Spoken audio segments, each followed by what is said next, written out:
Welcome to DRP education. આજના વિડીયોમાં આપણે ટકાવારીનો એક દાખલો જોવાના છીએ। આ દાખલો બે રીતે આપણે અહીંયા ગણીશું।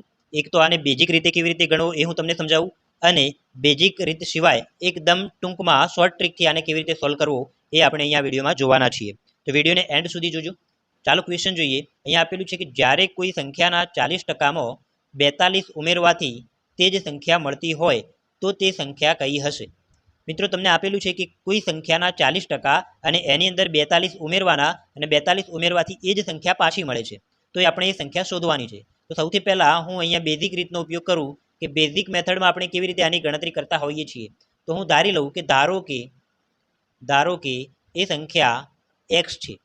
હવે જે કન્ડિશન આપેલી છે એ રીતે આપણે આગળ ગણતરી કરીએ તો આ સંખ્યા મેં x તરીકે ધારી, તો કોઈ સંખ્યાના 40%માં જેમ જેમ કીધું છે એમ લખતા જઈએ તો 40% નીકાળીએ તો xના 40%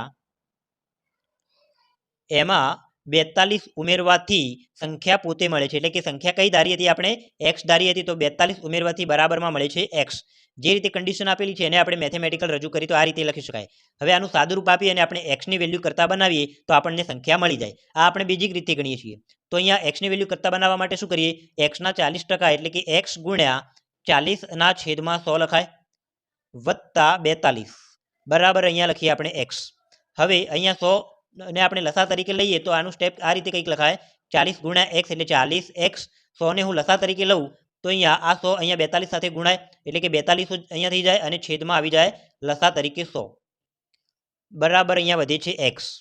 હવે આગળ સાદુરૂપ આપીએ તો અહીંયા 100 ને હું આ x ના ગુણાકારમાં લાવી દઉં તો 40x વત્તા 42 બરાબર અહીંયા x ગુણ્યા 100 એટલે કે 100x વધે। હવે 40x ને હું 100x ની બાજુમાં લાવી અને બાદ કરી દઉં તો 100x માઇનસ 40x બરાબર 42 વધે। x ની વેલ્યુ અહીંયા કેટલી વધે છે? 100x માંથી 40x બાદ કરીએ તો 60x વધે। 60x બરાબર અહીંયા મળે છે 42। 60 ને 42 ના છેદમાં લઈ જઈએ તો x બરાબર મળે છે 42 ભાગ્યા 60। આનું એક 0 ઉડાડી દઈએ અને 6 × 42 છેદ ઉડાડીએ તો અહીંયા આવે છે 70। એટલે કે મિત્રો અહીંયા x ની વેલ્યુ તમને મળે છે 70। તો બેઝિક રીતે તમે ગણવા જાઓ તો આનો જવાબ મળે છે 70। આ મેથડ થોડીક લાંબી થઈ જાય, પરીક્ષામાં જો આવો દાખલો પૂછાય અને આ રીતે તમે ગણવા જાઓ તો બીજા 2-3 દાખલાનો ટાઈમ આમાં જતો રહે, બરાબર। પણ આને આપણે શોર્ટ ટ્રીકથી ગણવો હોય તો કેવી રીતે ગણી શકીએ? તો એના માટે જુઓ, સૌથી પહેલાં અહીંયા હું તમને જણાવું કે ટ્રીકથી આપણે ગણવો હોય તો કેવી રીતે ગણાય। ડાયરેક્ટલી યાદ રાખવાનું, આ ટ્રીક ફક્ત આવા જ પ્રકારના દાખલા માટે કામ લાગશે।